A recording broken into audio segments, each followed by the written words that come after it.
Hola Diana, ¿cómo Hola, estás? muy buenos días, ¿cómo estás? ¿Todo bien por acá? Ya te mandé la solicitud para compartir. Sí, estás autorizada, me parece. Dale, gracias. Hoy día tenemos, bueno, faltan 10 minutos, tenemos 4 personas en lista de espera. No veo a nadie de las que estuvieron el lunes, pero ahí atento a si me dices que ingresa alguien, yo tengo que admitir antes, me avisas. Vale, vale. Gaby ya en unos 5 minutitos se conecta y apenas se conecte te aviso, ¿vale? Buenísimo. Dale. ¿Cómo encontraste que resultó todo el lunes? Para mí estuvo muy bien. En realidad me parece que esta es una iniciativa muy interesante porque por lo menos la clase de hoy ya es clase un poquito más de teoría y el caso América Latina y Ecuador. Entonces, creo que estos espacios sí son muy útiles y sobre todo porque hay gente de Venezuela, Costa Rica, de diversos países que Sí, no todos tenemos la misma realidad ambiental. Vos sabes que Ecuador es un país bien conflictivo a nivel ambiental sí. versus tal vez países como Costa Rica, entonces es bueno saber la contraparte también. Perfecto. Sí. Lo único que me llamó la atención es el tema organización horaria, porque yo tengo anotado que es de 2 a 3 y media y el lunes terminamos a las 4. Entonces, eh, lo comparto a modo de clarificar también para los participantes, porque desde aquí al menos teníamos anotado que era 1 hora y media y no 2 horas. Sí, justamente eso fue lo que conversamos con las chicas porque nos habíamos distribuido entre los tres países media hora cada ponente y en mi caso que somos Ecuador, nosotros nos distribuimos 15 minutos mi persona, 15 minutos Gaby y preparamos la presentación para esos 15 minutos. Claro, pero hay compañeras que creo que se extienden un poquito más, tal vez la indicación no les quedó clara, pero el día de ayer, no, antes de ayer sí conversamos de eso, sí les indiqué que había que ajustarnos un poquito al horario que FIMA también nos había dado. Esperemos que ahora también las compañeras nos ajustemos más al tiempo. Perfecto, muchas gracias, Diana. Ahí ingresó Coraima, así que ya está ahí. Buen día, Coraima. Hola, ¿cómo estás? Bien, todo bien por acá. ¿Tú cómo estás? Dime si me escuchas bien. Así es, sí, te escucho bien.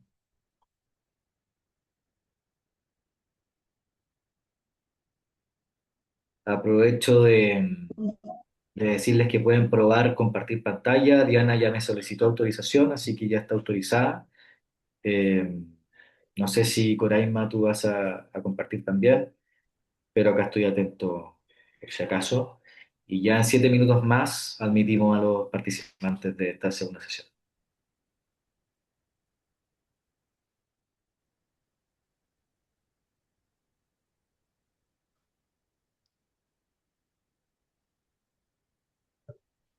Sí, yo voy a compartir pantalla. Voy a ingresar desde otro dispositivo para que me des acceso a la reunión y también a la pantalla. Listo.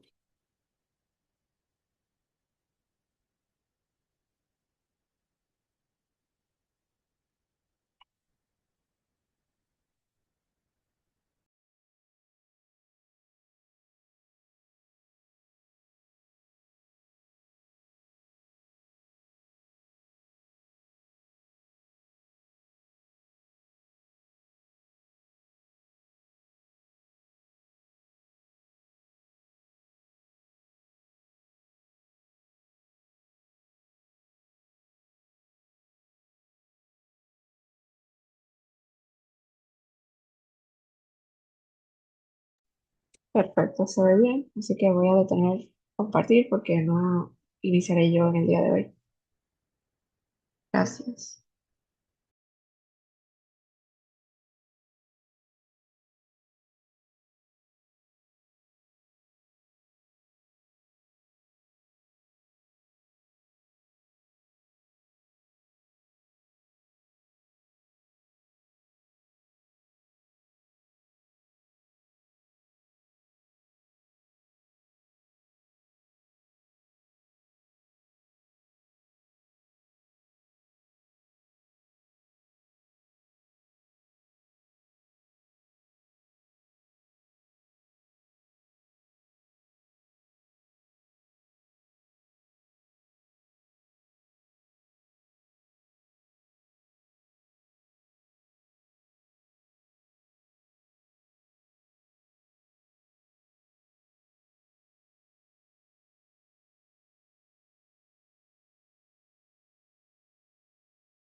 Emil, te comento que Gaby ya está conectada, está como Carla León, no sé si le podemos admitir, por favor.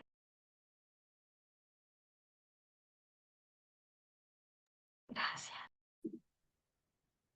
Hola, buenas tardes con todas y todos. Hola, mi Gaby, buenas tardes. Muy buenas tardes, Gabriela. Bueno, estamos a 4 minutos. Ya Coraima y Diana probaron uso de compartir pantalla. No sé si tú, Gabriela, quieres también probarlo. Si no, atento a Eh, las lo que yo solicitudes de necesito, autorización. sí, lo que yo necesito básicamente como es, estas diapositivas son de Diana y mías, te puedo pasar el link de un video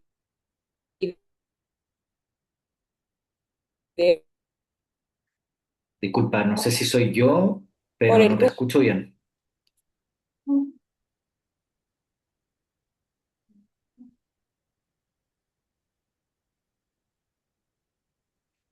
Ya, ahí está. Ahí te escucho. Eh, ya, lo que te decía es que yo necesito pasar un video de 2 minutos, entonces te lo paso, ¿está bien que te lo pase por el grupo de A WhatsApp? ver, probémoslo a ver si funciona. Sí, es de YouTube, es un video de 2 minutos.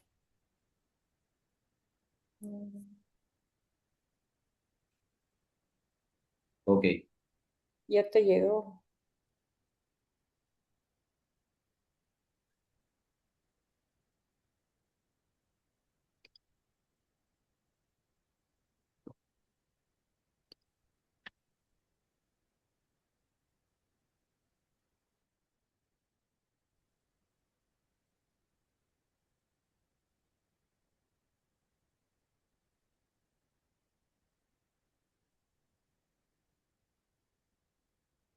¿Lo mandaste, Gabriela? Porque no ha llegado nada acá al chat.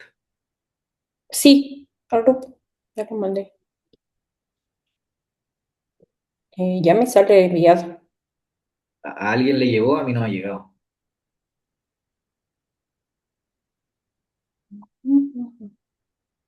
Mi Gaby, lo que pasa es que mandaste al grupo de Derecho Ambiental donde estamos los tres países. Es en el Ya, que dice profesores socioambiental. espera. Ya envié. Ah, ya, entiendo. No, no lo puedes mandar al chat acá de la Ya lo plataforma Zoom, porque yo no estoy en ese grupo. en el otro estás, en el que dice profesores, ¿tampoco? No, no, tampoco, porque yo soy monitor. Yo Ya, no soy docente. ya voy a, entonces ya O, te voy a enviar.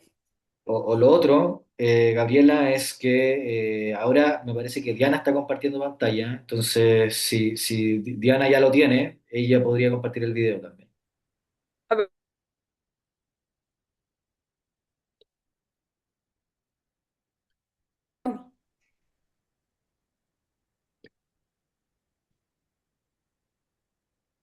no es cierto.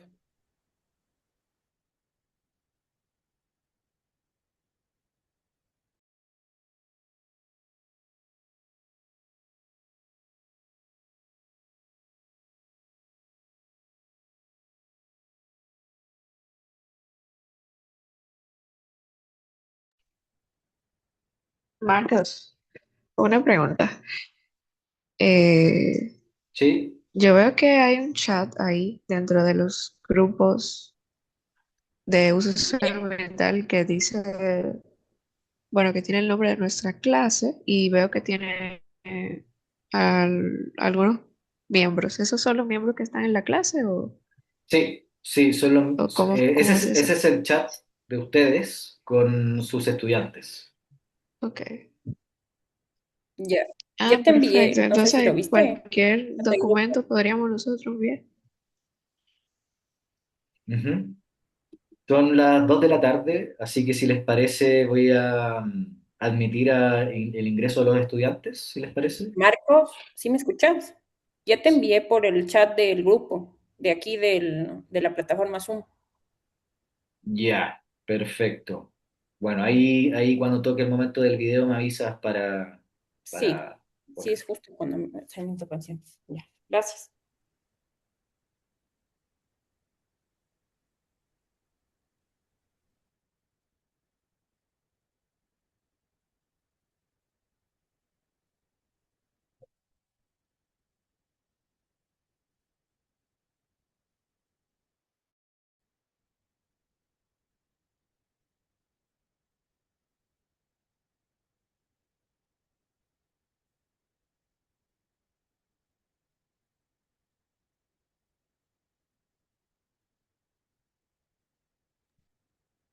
Muy buenas tardes a todos quienes están ingresando.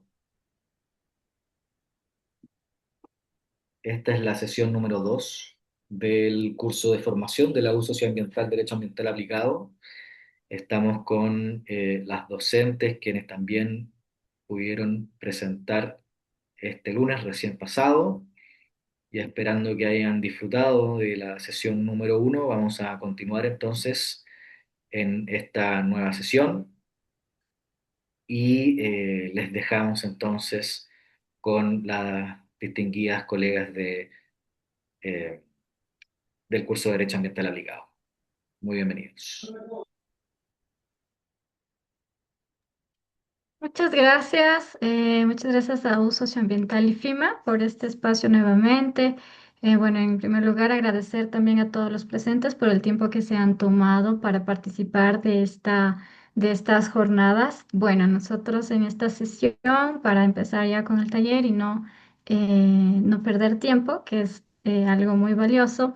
Bueno, esta es nuestra sesión 2 y compete el tema derechos ambientales de la ciudadanía. Nosotros en este caso, junto con Gabriela, que somos de Ecuador, vamos a hablar de algunos temas que son realmente importantes para entender el tema de los derechos ambientales y la ciudadanía.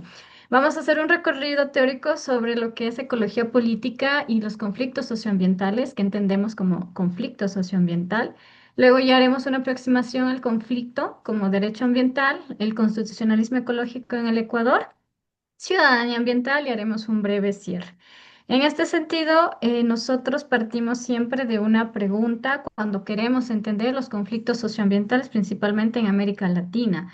Y esta es una pregunta que cabe para todos los países. ¿Por qué Ecuador enfrenta conflictos socioambientales? Y en este sentido, la respuesta no está únicamente en revisar qué pasó, qué sucedió cuando empezó, sino entender las causas y las consecuencias estructurales que están detrás de todo esto, ¿no? Entonces, la propuesta de esta sesión es como recorrer un camino que inicia en la ecología política y pasa por conflictos socioambientales para culminar con la cuestión del derecho ambiental y los derechos de la naturaleza.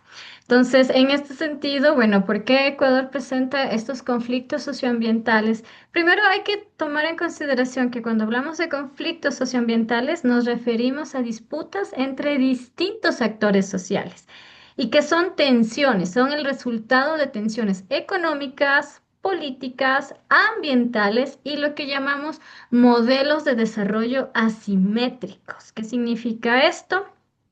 Que los conflictos que vivimos en el Ecuador, en Saruma, Ponce Enríquez, Quinzacocha, el Yasuní, que muchos lo conocemos, la Amazonía, no son el resultado, como algunas personas o en los noticieros se imponen la narrativa de ríos contaminados, sino que aquí hay todo un conflicto que responde a un sistema de una economía global a gran escala que necesita de estos recursos naturales. Entonces, aquí vamos a hablar un poquito sobre que la respuesta jurídica y política frente a estos conflictos son necesariamente respuestas que están en confrontación a un modelo extractivista y neoextractivista de un discurso del desarrollo impuesto allá por los años 60, los años 70. Entonces, primerito quiero que nos ubiquemos espacialmente en este mapa. Quiero que todo el mundo mire el mapa porque aquí se muestra la cartografía de nuestros recursos naturales como América Latina. Si nosotros vemos esto, vamos a poder reconocer inmediatamente que hay países que cumplen un rol importante en la extracción de recursos naturales. Venezuela, Colombia, Ecuador, petróleo. Tenemos a Perú, a Chile y gran parte de Bolivia en el triángulo de litio. ¿Qué quiere decir? ¿Qué muestra este mapa? ¿Qué nos llama a este mapa? Para responder a esto, lo que nosotros llamamos dentro de la ecología política es algo que se llama la geografía del despojo.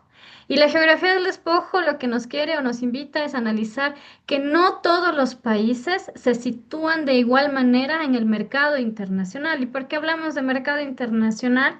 Porque no es un programa mapa político, sino es como la forma en la que América Latina ha sido integrada históricamente en el mercado mundial como proveedora de materia prima, que más adelante se convertiría en lo que llamamos las commodities. Entonces, lo importante de entender en este mapa son dos cosas. La primera, que estamos en América Latina sectorizados según los recursos naturales que poseemos. Y la segunda, que en función de esos recursos naturales, nosotros asumimos un determinado rol dentro de este llamado desarrollo y subdesarrollo. Para entender esto, vamos a un concepto importantísimo que nos plantea uno de nuestros autores, que es Ander Gunder Frank. Como nosotros podemos ver, Ecuador, Colombia, Perú, Chile, Bolivia, todo el cono sur, respondemos a bloques hidrocarburíferos, bloques megamineros y bloques de agronegocio. Algunos historiadores lo llaman agrogenocidio, principalmente en la Amazonía de Brasil. ¿Y esto por qué ocurre? Teóricamente, y aquí hay que partir desde la teoría y voy a hacer unos análisis muy contundentes en relación a América Latina, lo que nosotros vemos aquí es que hay un autor que a mí me gusta mucho que se llama Ander Gunder Frank que nos indica que toda la problemática ambiental en América Latina y en las zonas que llamamos subdesarrollo, que incluye a África, es que vivimos bajo la denominada teoría de la dependencia. ¿Qué quiere decir esto? Que durante mucho tiempo América Latina ha estado viviendo o ha estado integrada en un modelo económico en el cual funcionamos como una periferia. ¿Qué quiere decir esto? Que mientras algunos países se especializaron en la industria, es decir, desarrollo tecnológico, el desarrollo de megas industrias, de industria pesquera, la industria de productos petroquímicos, nosotros como región nos quedamos como proveedores de materias primas y recursos naturales. Entonces, el problema es mucho más profundo que decir hay contaminación de ríos. Nuestro autor sostiene que el desarrollo no es una etapa previa, el subdesarrollo, perdón, que nosotros como América Latina nos han dicho, somos subdesarrollados, no es una etapa previa al desarrollo, sino que es la inserción desigual de nuestros países en la economía global. ¿Qué significa esto?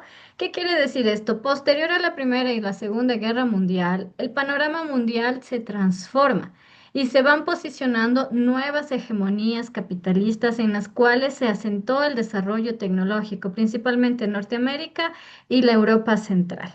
En este sentido, el resto de países, exceptamos de aquí a Rusia y China, ellos tienen otro proceso histórico, pero África y América Latina nos configuramos como una periferia.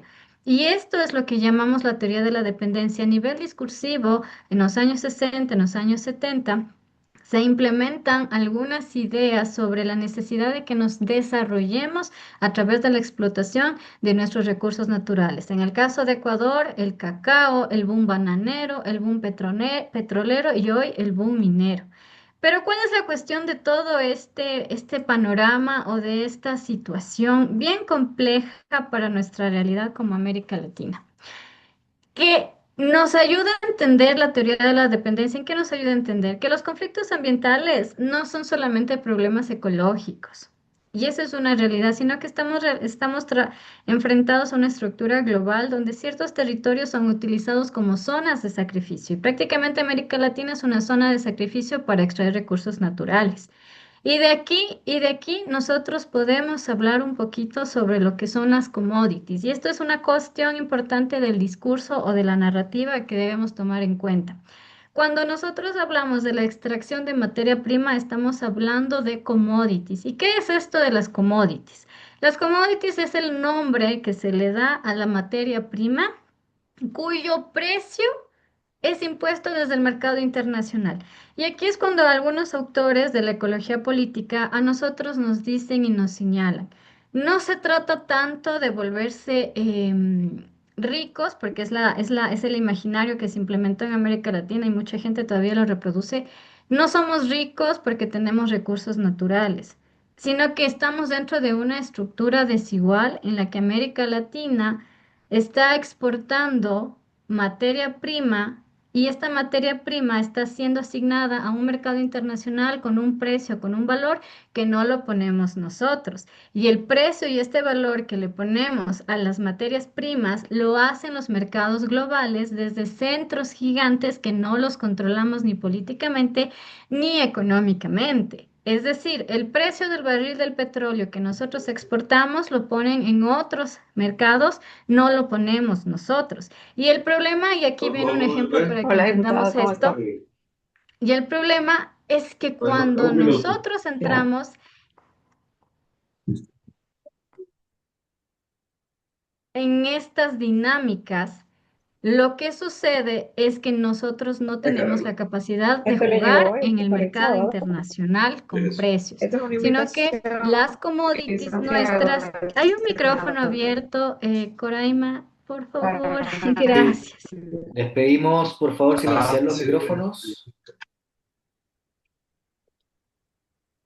Muchas gracias. Listo, y como vemos en la diapositiva, el tema es que estas commodities ya se convierten, dejan de ser un recurso natural para convertirse en un bien al que le asignan un valor. El problema con esto es que esto va esta a formar materia parte prima, de cuando es una mesa que se va a extraída, hacer tiene un como se coste. lo invita el ministro y va a ser con Por el favor, le pido a Ministerio la de persona que Administración esté con Pública. el micrófono encendido que por favor lo apague. Me parece que es el micrófono de Coraima. Marcos, ¿le puedes silenciar tú, por favor? Sí, sí. Ok. Muchas gracias. Bueno, continuando, ¿qué es lo que queremos decir con esto del concepto de commodity? Que dejó de ser banano, dejó de ser petróleo, dejó de ser agua, dejó de ser litio, se convirtió en un bien que se puede transaccionar. El ejemplo más claro de esta injusticia ambiental es que cuando tú perforas petróleo, no sé si aquí hay alguien que haya trabajado en petroleras, para perforar y sacar el petróleo se utiliza una broca a la cual tiene una especie de mangueras de donde sacan agua que toman de los ríos y esta agua a gran presión se convierte en vapor que va presionando la roca y sale el petróleo. Muy posteriormente a este proceso se utiliza también agua para limpiar los residuos con los que sale el petróleo. A esta agua la conocemos dentro de ecología política como agua líquida. ¿Qué quiere decir agua líquida? Cuando se calcula el valor del barril de petróleo en el mercado internacional, no se toma en cuenta esta agua que se utiliza para romper la roca. No se toma en cuenta la huella ecológica que dejamos. No se toma en cuenta las poblaciones que fueron apartadas violentamente o desplazadas violentamente de su territorio para que se dé la perforación. Por eso cuando hablamos de coste ambiental, hablamos de un coste que se queda aquí. Y esto es lo que nos propone SBAMPA. SBAMPA a nosotros nos dice que esta dependencia, y ella retoma el Bundesrat para explicar que esta dependencia de nuestros recursos naturales se transforma en una narrativa de dominación cuando al recurso natural dejamos de llamarle banano, cacao, camarón, petróleo, litio y le llamamos commodity, porque ahí estamos negociando el producto y no lo que cuesta la extracción de este producto. Y esta relación de dependencia que nos plantea Svampa tiene que ver con algo que llamamos los ciclos de Kondratiev. ¿Qué significa? Cada país de América Latina ha tenido ciclos de riqueza y de pobreza articulados a un boom, el boom petrolero, el boom minero, el boom de las plantaciones de cacao. Estos booms tienen un tiempo de duración de ingresos para los países, pero el boom tiene un alto costo a nivel ambiental porque la expansión extractiva se hace más dura y más fuerte cuando hay un boom. ¿Qué significa el boom? Que el precio internacional del cacao ha subido. Todos los países se ponen a producir cacao. No importa el coste ambiental, todos se ponen a producir. Se expanden los megaproyectos, los conflictos territoriales crecen y ahí es cuando entramos a una respuesta importante que nos da nuestro doctor Gudinas, que es alguien que a mí me gusta bastante y es importante hablar de esto. La teoría de la dependencia nos dice que necesariamente tienen que haber centros y periferias para que este sistema desigual funcione. Svampa nos dice que para que este sistema funcione, todo lo que llamamos naturaleza tiene que convertirse en algo fácil de mercantilizar, llamémosle commodity. Y una vez que lo hemos llamado commodity, lo podemos vender, aparece alguien interesante y nos dice a nosotros, bueno, ¿todo esto a qué sirve? ¿O de qué se trata todo esto? Bueno, esto es un sistema al que llamamos extractivismo y neoextractivismo. ¿Qué significa esto del extractivismo y del neoextractivismo? Bueno, Cudines nos explica que el extractivismo consiste en la extracción intensiva de grandes volúmenes. No hablamos de cosas locales, hablamos de grandes volúmenes, de toneladas, de millones de toneladas de recursos naturales que se destinan principalmente a mercados internacionales. ¿Esto qué quiere decir? Que el petróleo, que el oro, que el litio, que el banano que sacamos de nuestro país ni siquiera se consume aquí, se manda a los mercados internacionales franceses, alemanes, americanos, europeos. Entonces, esta extracción ya no es de consumo local, sino que son a gran escala orientadas a la exportación. Y en este sentido, encontramos algunas características comunes. Hay una extracción masiva de recursos en toda América Latina, hay una orientación a la exportación, hay una generación, sí, de rentas económicas, transformación de los territorios y diversos impactos ambientales. Y además, algo importante del extractivismo es que ha ido evolucionando. Y aquí es cuando vamos a entrar en esta situación un poco ya política del proceso extractivista. Gudinas nos plantea dos cosas importantes, que dependiendo de la orientación política del país, los ingresos que tenemos de estos recursos que han sido extraídos pueden orientarse a políticas sociales, como pueden orientarse a otro tipo de inversión. En el caso de América Latina y en el caso específico de Ecuador, actualmente nosotros tenemos ingresos millonarios por la exportación de varios de nuestros productos, pero socialmente no hay inversión. Y es el caso que podemos ver en Argentina, que hay una mega industria de la minería que ha crecido y ha generado ingresos, pero la orientación política no lleva ese ingreso a desarrollo de programas sociales. Y por otro lado, Gudinas nos dice que incluso más allá de la distribución de los ingresos y de los recursos que recibe el país por la venta de los productos de las commodities, siempre vamos a estar anclados a un mismo sistema extractivista. Es decir, América Latina, para que, entre comillas, se desarrolle, constantemente depende de la venta de su propia materia prima llamada ya commodity. ¿Y qué significa esto? Y esto es bien importante entenderlo. Y por eso aquí hablamos un poquito del neoextractivismo. Y es la parte más cruel de esta situación ambiental que vivimos. América Latina en los años 60 y en los años 70 se inserta en la economía mundial con la esperanza de llegar a este supuesto desarrollo. En los años 60 y en los años 70, en el Consenso de Washington, se establece que nuestros países, para que puedan generar mejores ingresos y llegar al desarrollo, tienen que aceptar lo que el FMI llama políticas de ajuste estructural. ¿Qué significa? Menor inversión, menor presencia del Estado, hay que reducir en coste social para que pueda crecer la economía.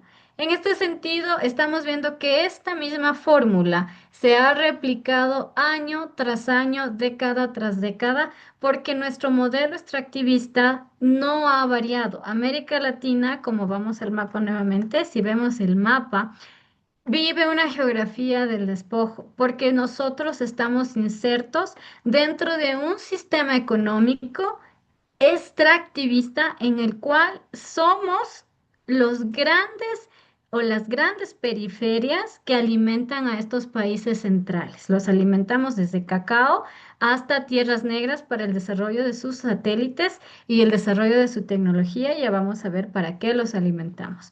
Y esto, según Joan Martínez Cellier, produce lo que llamamos conflictos ecológicos distributivos. ¿Qué significa esto?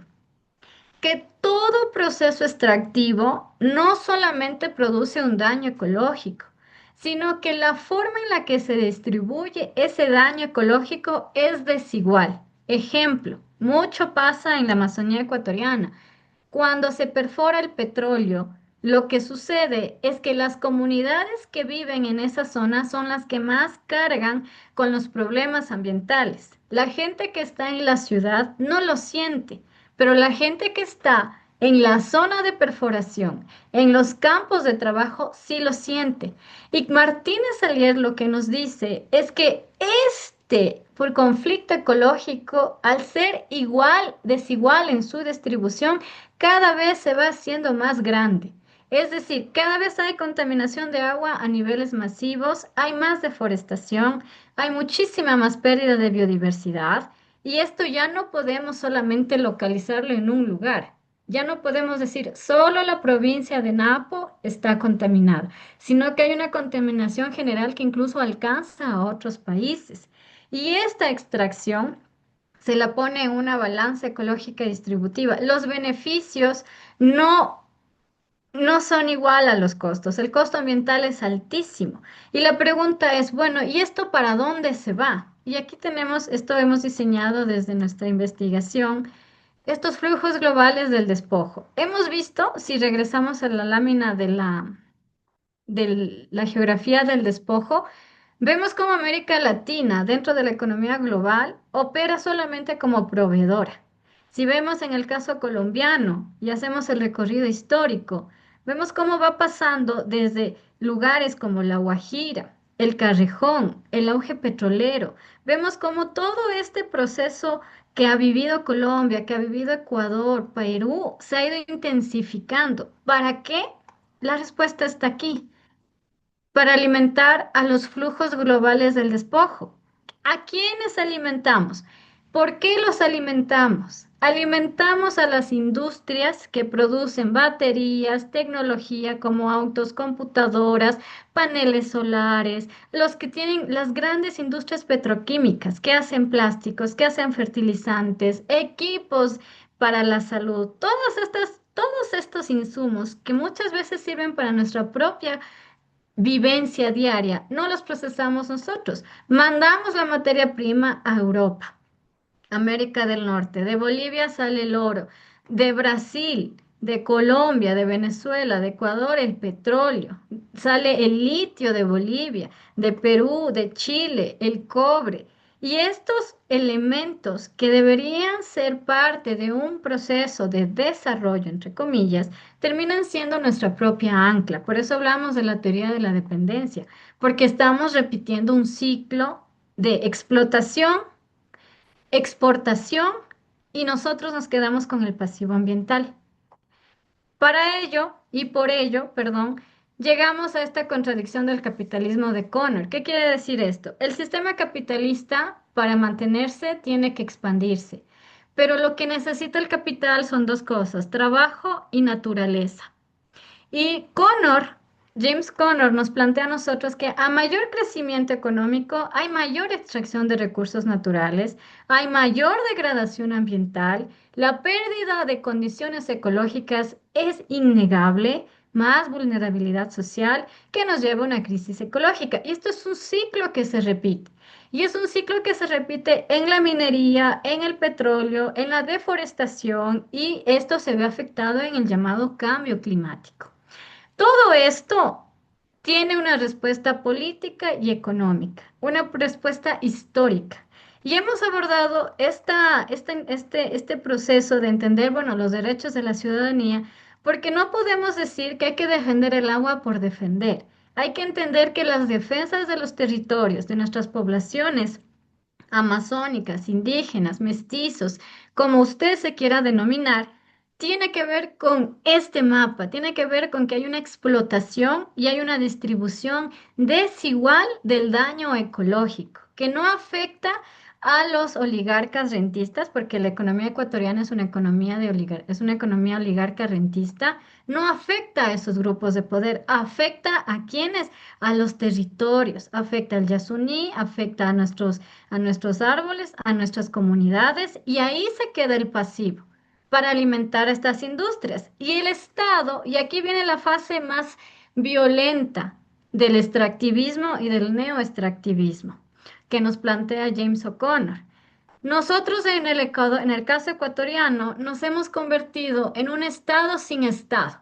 en el que esta mega minería, para sacar más material, más commodity, más materia prima, tiene y vive una ausencia fatal del Estado. No hay Estado. Y cuando no hay Estado, los mercados ilegales hacen presencia donde no está el Estado, porque el Ecuador, Colombia y Perú dejaron de ser países para convertirse en plataformas del mercado ilegal. Estos nodos que llevan toda la materia prima para que en otros países se consuma. Ese es otro de los grandes problemas que vivimos del extractivismo. Entonces, si vemos en este mapa, en el caso ecuatoriano, tenemos unos así también para el caso chileno, el caso colombiano.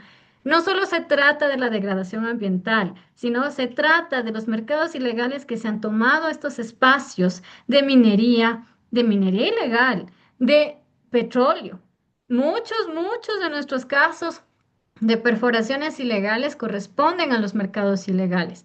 Y en ese sentido podemos ver en este mapa, por ejemplo, cómo la zona que colinda con Colombia es la zona en donde se produce la droga, que se saca por nuestros mares.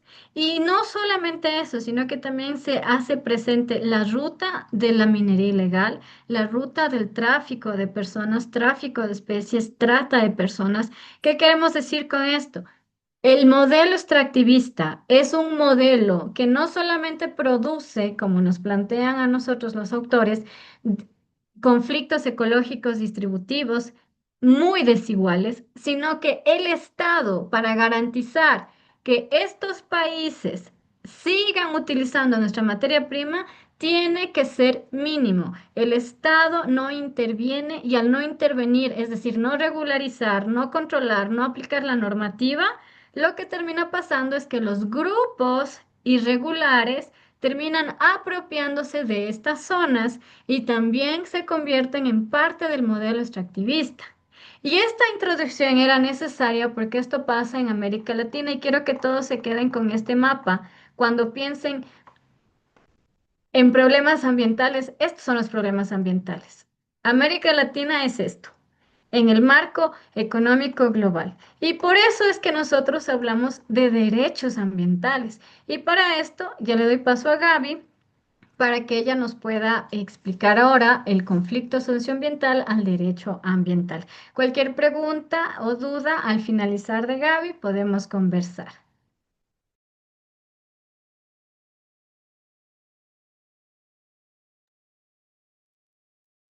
Buenas tardes, otra vez con todas y todos. Es un placer otra vez estar aquí en este panel. Y bueno, ahorita yo creo que es pertinente que aterricemos en uno de los conflictos ambientales de Ecuador, por no decir uno de los casos más emblemáticos que he tenido en materia ambiental, pero yo me atrevería a decir que no solo en materia ambiental, sino también en materia constitucional, y ya vamos a ver por qué. Entonces, con Dianita habíamos diseñado estas diapositivas, pero me parece más importante que el día de hoy nos detengamos justo en este litigio, porque también hay una cuestión ahí de litigio estratégico en materia ambiental, y es precisamente el caso de los cedros. Entonces, no sé si Dianita lo tienes por ahí mapeado, solo para Sí, mi citarlo. bella, yo te pongo ahorita el caso de los cedros. Porque, a ver, si hemos estado pendientes ayer, que les dije que era uno de los puntos más importantes de Ecuador en el tema constitucional, ¿se acuerdan? ¿Alguien pueden abrir el micrófono y decirme cuál era uno de los puntos más importantes que tiene Ecuador?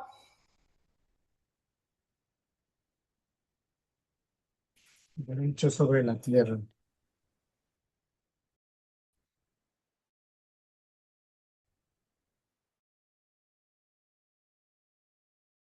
Santiago. Sí, los derechos sobre la naturaleza, tal vez. El suma causa, ¿se hablaba? Sí, definitivamente va por ahí también, pero recordemos que era en el 2008 esta cuestión de que la naturaleza ya no solo es ya no es sujeto de derechos, sino que es sujeto de derechos. Y eso sin duda nos cambia la cosmovisión de todo. En ese sentido, pues me gustaría hablarles como en una parte general de este caso, que es un caso de la Corte Constitucional del Ecuador. El juez ponente fue Agustín Grijalva Jiménez. La sentencia, ahí sí la pueden ver, tiene 119 páginas, pero les invito a que con detenimiento la lean y la vean porque tiene elementos muy importantes. Y la sentencia es la número 1149-19-JP- del 21, porque es del 2021 cuando salió en efecto esta sentencia. Y el caso lo han denominado el caso Bosque Protector Los Cedros. Pero, ¿qué pasó aquí? La Corte analizó la constitucionalidad de actividades mineras autorizadas en el bosque protector Los Cedros. El debate central era que si dichas actividades vulneraban los derechos de la naturaleza, el derecho al agua, el ambiente sano y el principio de precaución. A ver, primero comencemos diciendo dónde se ubica el bosque Los Cedros. Se ubica en la provincia de Imbabura, aquí en Ecuador, que es una ciudad, una provincia, perdón, del sur, del noroccidente de Ecuador. ¿Qué pasa con este bosque? Eran 6.000 hectáreas de bosque húmedo. Es muy importante, digamos, biológicamente, por la biodiversidad, pero sobre todo habían ahí, se hace siempre referencia a tres cuestiones o digamos tres tipos de vida que estaban ahí. Una era el oso de anteojos, otro era el mono araña y otro era Ecuador. Somos uno de los países más diversos en flores, pero también sobre todo en orquídeas. Y ahí hay infinidad, cuestión que hoy por hoy estudiosos alrededor del mundo siguen viniendo a estas zonas para poder encontrar otros tipos de reservas naturales. Entonces, una vez dicho esto de qué estaba en juego, digamos, cuál era el bien protegido, en sí era el bosque, pero vemos que el bosque tiene como distintas conexiones. Era lo que justo ayer, después de clase, estábamos hablando con Dianita en esta cuestión de la ecología política. Ya no ves como que es, digamos, la naturaleza, son los animales, las plantas, sino que Ramiro Ávila habla de eso, de que hay un todo, hay una totalidad, y en la biodiversidad estamos nosotros como seres humanos, están los animales, las plantas, pero las conexiones también que se dan entre, digamos, estos mundos naturales. ¿Cuál es el problema central jurídico? ¿Puede el Estado autorizar actividades extractivas cuando existen riesgos de afectación grave o irreversible a los ecosistemas y especies, aun cuando no exista certeza científica absoluta sobre el daño? ¿Qué dicen ustedes? Bueno, y aquí para contestarles, en Ecuador hay una cuestión que se llama la consulta. Digamos que yo, Gabriela, quiero aquí en Quito, no sé, entablar una actividad minera. Entonces, yo lo que voy a hacer, donde va a ser esa actividad minera, yo voy a consultar ahí a las personas que luchan ahí, a las personas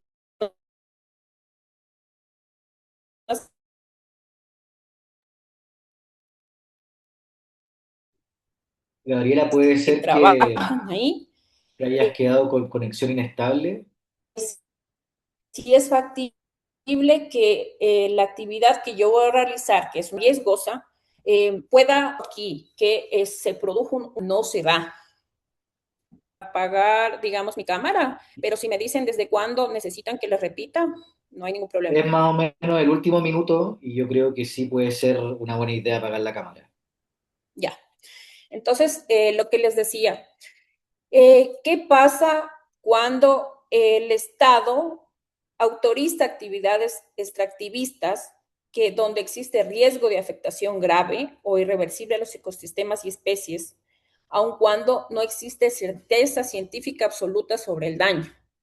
Y eso es lo que les decía, que primero se vulneró esta cuestión de la consulta previa, porque si yo, como les había dicho en el anterior ejemplo, Gabriela, quiero instaurar esta actividad, debí por lo menos haberles consultado a las personas que viven ahí, que residen, que viven, que mueren, que comen, y ya vamos a ver por qué es importante esto después. Entonces, esto no se dio. Ahora, ¿qué pasa? Que obviamente para esto, para llegar a la Corte Constitucional, tuvo algunos pasos, ¿no? Dentro, digamos, de la jurisdicción común aquí en Ecuador, digamos que pasó por tribunales, pero en la primera denuncia que lo hace el GAD municipal a las autoridades comunes, dicen, no, ¿saben qué? No pasa nada, sigan nomás con la exploración.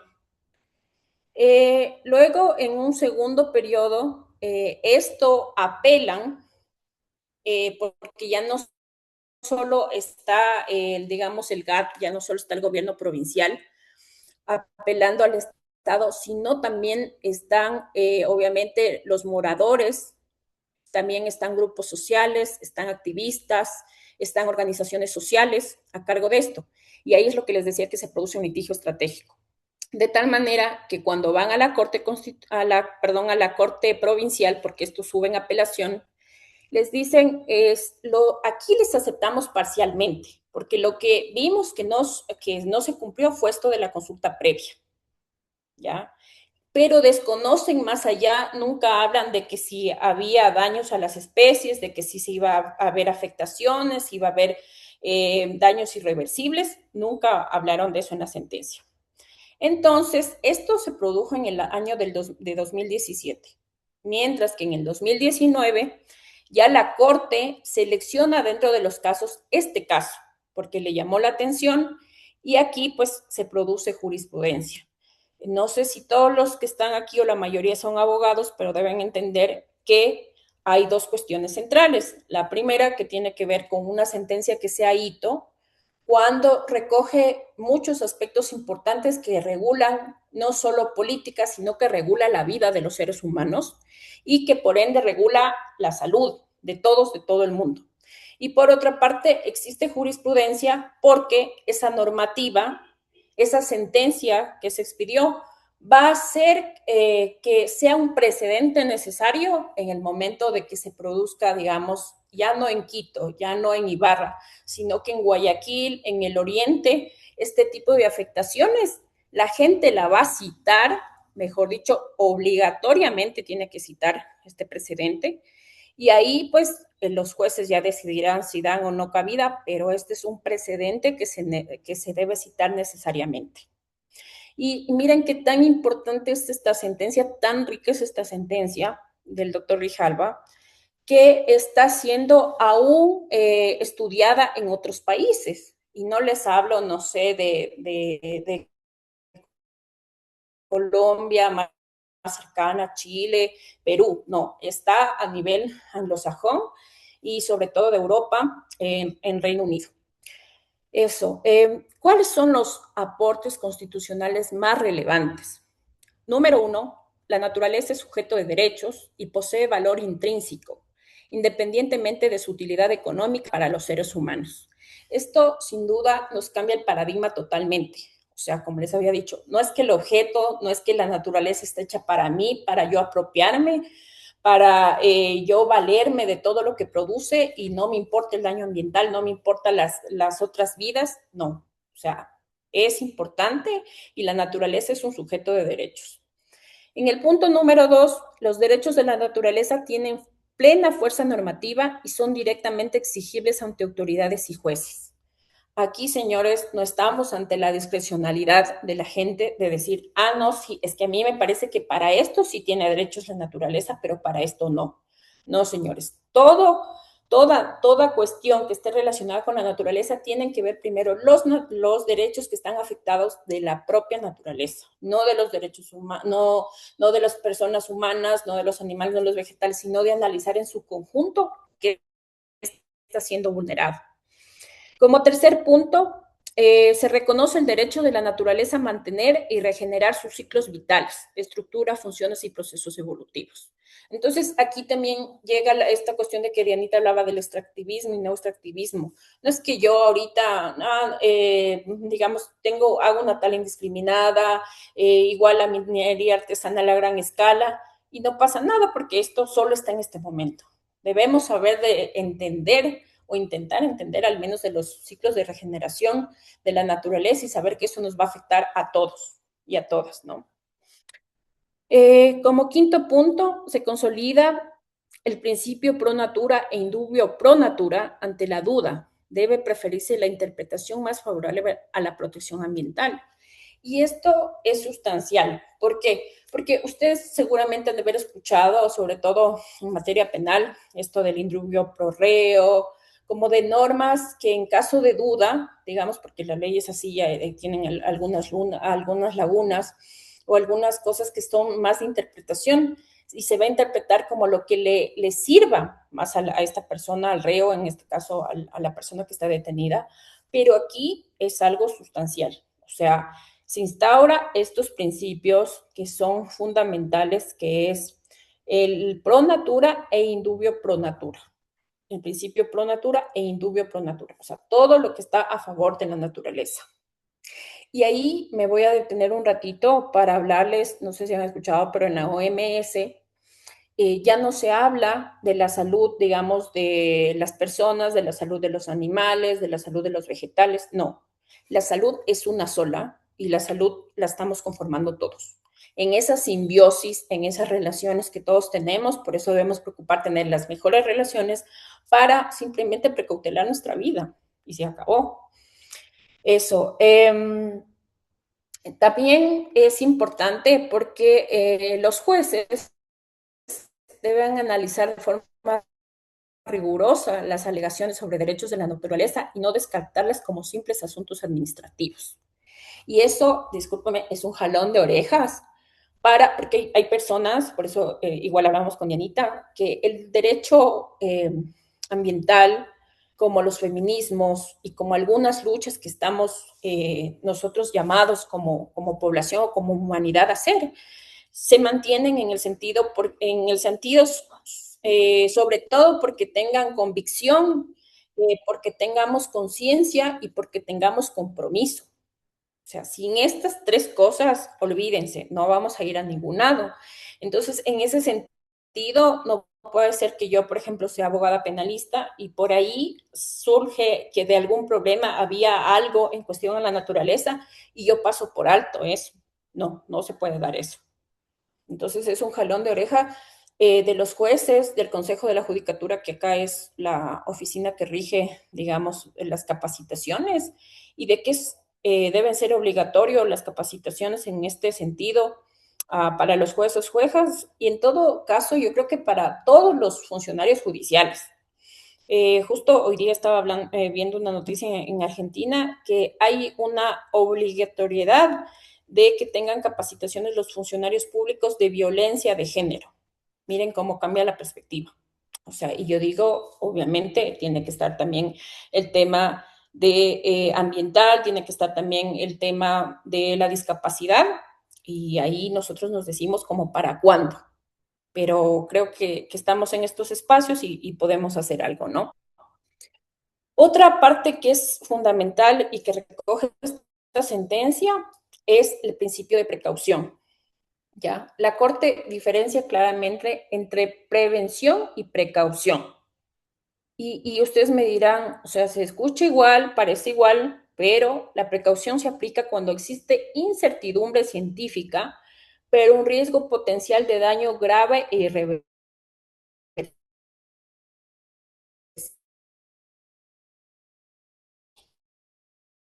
¿Ya? ¿Cuáles son los elementos de Disculpa, Gabriela, este principio? se cortó tu audio y por lo tanto me parece que nadie pudo Porque escuchar las saben conclusiones. que lo que hace la Corte primero. La parte del principio de precaución, mi Gaby, la diferencia.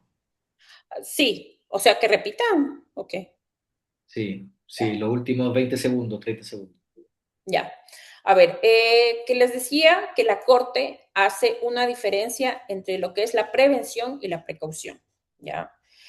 La prevención está básicamente ligada más en el ámbito penal, es como que si yo hice esto, digamos, obtengo una pena por parte del Estado, y eso hace que la gente diga el día de mañana, yo no voy a cometer ese delito porque me va a pasar eso, voy a entrar a la cárcel, me van a quitar mi libertad y un montón de cuestiones. Pero aquí lo que hace la Corte es introducir esta cuestión del principio de precaución. que se aplica cuando existe incertidumbre científica, pero un riesgo potencial de daño grave e irreversible. Es decir, estas personas que aceptaron esta minería, lo que debieron hacer principalmente, si es que querían hacerlo, es contratar a un grupo de científicos y decir, dígame, si esta actividad la voy a realizar aquí, ¿cuál va a ser el potencial daño? Y dígame usted si ese daño va a ser grave e irreversible. ¿Ya? Ahora, ¿cuáles son los elementos constitutivos de ese principio? El riesgo de daño grave e irreversible, como les he dicho, la incertidumbre científica sobre sus consecuencias. O sea, no es aquí que a mí me parece, no es que yo creo, no, señores, con datos y con referencias científicas, a mí tienen que decirme, ese no va a causar daño grave, no va a causar daño irreversible. Y también pues la obligación estatal de adoptar medidas oportunas y eficaces. Y eso obviamente nuestros gobiernos,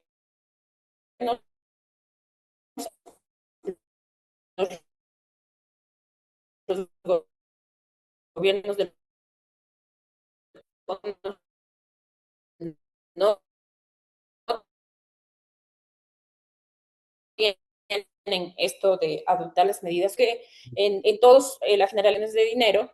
Gabriela, ¿Y cuál era la importancia o cuál es la importancia? Sí. los últimos 20 segundos, 30 segundos, otra vez Sí, te cortaste. sí, ajá, había cerrado ese tema y lo que les decía que ahora vamos a ver como la importancia ecológica de los cedros. Los cedros en sí son los últimos remanentes de bosque nublado occidental del Ecuador, como les había dicho, y concentra extraordinaria diversidad. Entonces, por eso su importancia, pero también vemos algunas cosas que ahí están ríos, porque exclusivamente también ese alimenta el afluente a 4 ríos, entonces sus ríos también tienen que estar con aguas limpias, no tener aguas residuales. Pero algo que también me llama la atención y escuchando al doctor Grijalva, él habla de algo que no se habla, que es del trabajo de las comunidades, ¿ya? ¿Por qué pasa? Que aquí se asientan algunas comunidades que trabajan sobre todo el turismo comunitario y por el, digamos, por este sector, por esta vegetación del clima nublado, son monoactividades.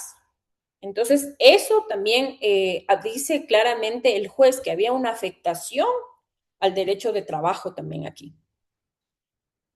Eso es importante. Ahora, el criterio clave de la Corte, la extinción de especies, la destrucción de ecosistemas y la alteración permanente de ciclos naturales constituyen afectaciones extremadamente graves a los derechos de la naturaleza. Entonces, ¿qué pasa? El Estado tiene el deber constitucional de actuar con precaución y restricción frente a actividades que puedan generar tales riesgos. Y eso precisamente es lo que no hacen nuestros famosos presidentes, nuestras famosas autoridades. La relevancia para el derecho constitucional de como les decía, no solo es de una cuestión de ecología política, también de ecofeminismo, sino también de la relevancia que tiene dentro del derecho constitucional. Entonces, miren, esta sentencia es considerada como un precedente emblemático, ¿ya? Porque fortalece la justicia ecológica, el desarrollo y el contenido de los derechos de la naturaleza y convierte al principio de precaución en una herramienta constitucional. Entonces, es de protección efectiva de ecosistemas y especies, es decir, es de protección de nuestra vida. De todo esto que les he dicho, yo estaba como que viendo, digo, a ver, quiero decir o cerrar este caso con una idea fuerza. Y la idea fuerza es que la naturaleza tiene valor por sí misma y merece protección jurídica, aun cuando no exista certeza absoluta sobre el daño que podría sufrir. ¿Ya? Eso.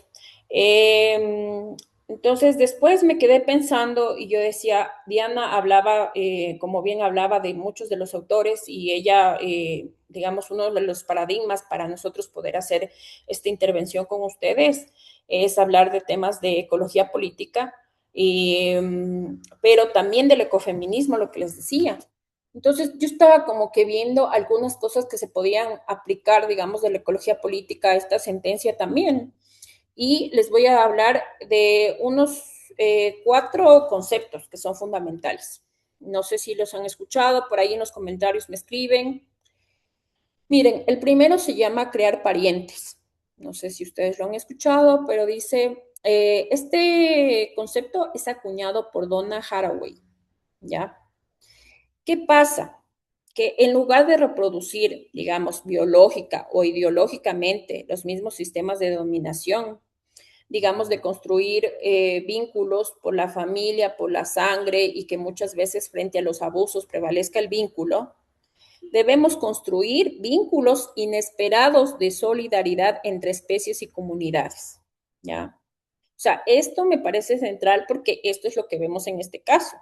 Entonces, hacemos un llamado a crear un parentesco, parientes en este sentido.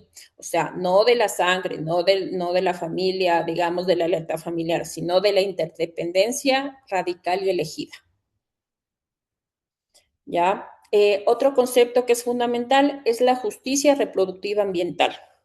Este es un concepto impulsado por Loretta Ross, ¿qué nos dice? Que la justicia reproductiva ambiental centra el derecho de las personas, especialmente de mujeres de color y mujeres indígenas, a vivir y reproducirse y crear en entornos saludables, libres de toxinas y daños climáticos y guiados por sus propias decisiones. Miren qué grande que es esto, porque muchas veces nosotros desde las ciudades, desde lo que somos citadinos, como que un poco, digamos, naturalizamos o mejor dicho, romantizamos las condiciones de vida que tienen las mujeres en estos sectores, digamos, en sus comunidades, en los territorios protegidos, pero no es así. O sea, ellas tienen el derecho y por ende la protección del Estado a criar en estos entornos saludables, libres de toxinas y de daño y de cualquier daño a sus hijos. Otra cosa que tiene que ver también con la soberanía de la tierra, este concepto es de Vandana Shiva. Miren, dice, la soberanía de la tierra afirma que el derecho de las comunidades, particularmente de mujeres indígenas y de zonas rurales, a controlar la tierra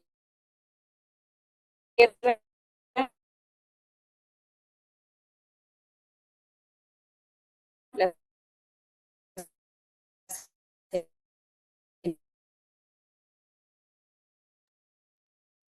semillas.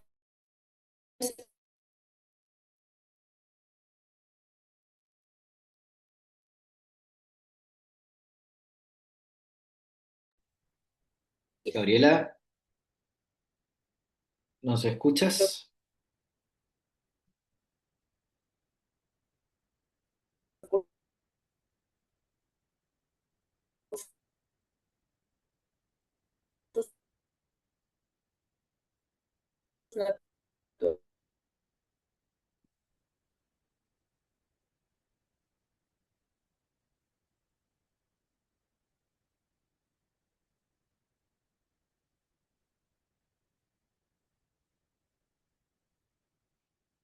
Gabriela,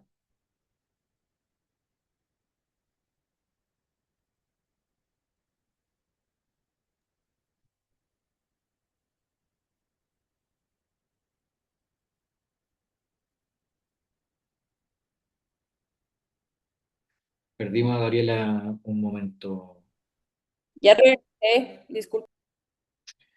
Perfecto. Gabriela, ahora sí hubo un corte importante, el último minuto, más o menos. Ya, está bien, el último minuto. Bueno, de todo esto que les he hablado, sí me gustaría después de todo esto aterrizar en un concepto que pareciera que es de derecho, pero es social y es ambiental y es de ecología política, y es el constitucionalismo popular o constitucionalismo de los oprimidos. Bueno, esto nos habla un señor que es una referencia acá, un doctor que hace sociología jurídica en Ecuador, que se llama Ramiro Ávila. Y él ¿qué dice? O sea, que nosotros ya no debemos para analizar cómo arreglamos los problemas que se dan en la sociedad, cómo arreglamos esos problemas ambientales, cómo arreglamos problemas penales. Sí, es importante que conozcamos, por ejemplo, de los clásicos de la pirámide de Kelsen, de Alexei, de todos ellos, ¿no? Que son considerados como clásicos. Pero lo que ahora tenemos que centrarnos es que quién produce el derecho, o digamos la fuente fundamental del derecho, es el pueblo, ¿ya? Es la gente pobre, es la gente que está en esos territorios, es la gente al que el Estado no le importa, es la gente al que el Estado no hace caso, es a la gente al que el Estado no escucha. Entonces, por ahí algunos de ustedes deben recordado que una vez de Sousa hablaba de que, digamos, todos los problemas están en una intervención en el pueblo. Entonces, que el poder ya no debería estar en ese mercado, que es quienes detentan los medios de producción, ya no debería estar en el gobierno aumentando sus sistemas presidenciales, y él pone de ejemplo, por ejemplo, aquí en Ecuador, que esto del veto presidencial él dice que es una pendejada, y perdón que lo diga así, pero es, por ejemplo, puedes crear una ley que nos va a favorecer a todos, digamos, en términos ecológicos mismo, que ha pasado por el lobby, que ha pasado por organizaciones sociales, que han hecho litigio estratégico y es algo muy bueno para la humanidad, pero si al presidente acá en Ecuador no le da la gana, solo lo veta y se acabó. Entonces, él nos dice, hagamos más constitucionalismo popular y dejemos de darle máximas y prebendas a un presidencialismo, y peor con el presidente que tenemos en la actualidad. Hasta aquí mi intervención y muchas gracias. Estoy abierta a preguntas. Agradecemos muchísimo a Gaby. Nosotros, bueno, en la clase de hoy justamente trabajábamos en la sesión de hoy, estaba dedicada al caso ecuatoriano y justamente una de las cosas que Gaby plantea para cerrar las reflexiones finales es justamente que en el Ecuador, a pesar de ser uno de los países que presenta los problemas ambientales más severos de la región por la minería, el petróleo, la intervención profunda de los mercados ilegales, es decir, la presencia de narcotráfico en nuestro país, hay una fortísima presencia de nuestros colectivos sociales. El Ecuador ha pasado por una transición de lo que llamamos el antropocentrismo al biocentrismo y hoy en nuestros pueblos, nacionalidades, hablamos del ecocentrismo. ¿Qué significa? Que el Ecuador ha dado un giro desde la visión de la población. Hemos pasado de esta ética antropocéntrica a una ética ecocéntrica, en la que, como bien lo explica Gaby desde la mirada del derecho ambiental, nosotros como Ecuador hemos puesto en la Constitución del 2008, y es una constitución reconocida a nivel internacional, como sujeto de derecho a la naturaleza. Y esto significa que cualquier caso que tenga que ver con la naturaleza, puede ser llevada incluso a cortes internacionales, como ha pasado en otros casos Los Cedros, el Yasuní, el río Vilcabamba, Intag y una serie de atropellos que se ha dado a nuestra naturaleza. En este sentido, el Ecuador es pionero de pasar de la naturaleza como un objeto a un sujeto de derecho, y esto sí fue gracias a la Constitución del año 2008 en Montecristi, celebrada en el periodo de nuestro expresidente, casi nuestro presidente Rafael Correa. Y en este sentido, la reflexión final es que los derechos de la naturaleza no es algo que se tenga que quedar simplemente en letra muerta.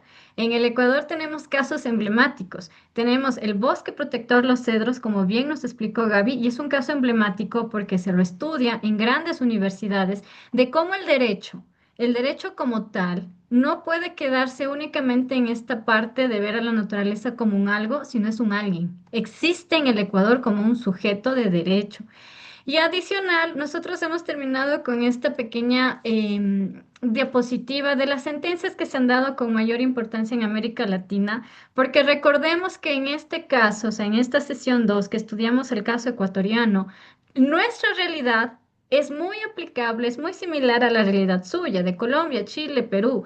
Y las sentencias de nuestros pueblos amazónicos son en todos lados, son de los pueblos quichua, las nacionalidades guaraní, de los shuar, de los awayún en Perú, de los huampis, del pueblo mapuche en Chile, un pueblo que ha resistido durísimo la segregación.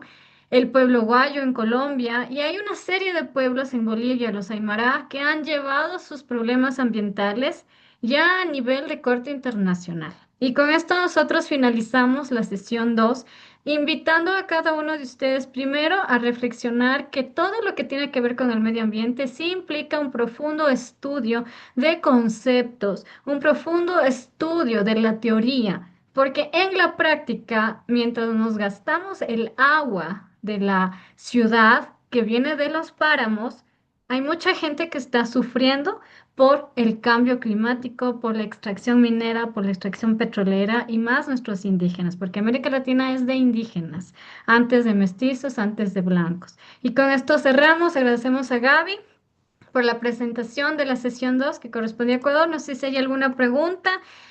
Sobre la presentación, cuando terminemos toda la jornada, vamos a pasar todas las diapositivas. No queremos pasar una en una en una, sino que al finalizar todos los talleres, vamos a pasar las diapositivas por cada sesión. Nosotros haremos llegar un link de Drive para que ahí se descarguen todas por cada sesión y les vamos a incluir unos manuales importantes. Muchas gracias. Voy a dejar de compartir. Ay, no sé si ya se dejó de compartir aquí.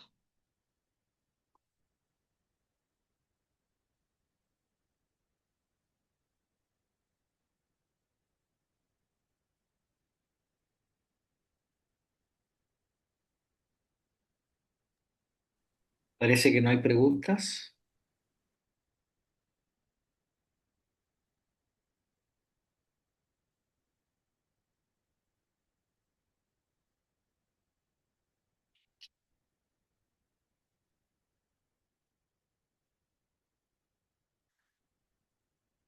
Entiendo entonces que nos vemos el 22.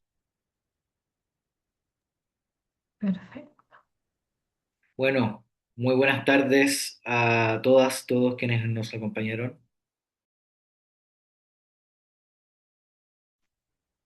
Ya. Les saludamos afectuosamente y que tengan buena jornada. Muchas Chao, chao. gracias a todos. Estén Tengan buena bien. tarde. Gracias. Chao. Bueno, me Gracias. tocaba un tema.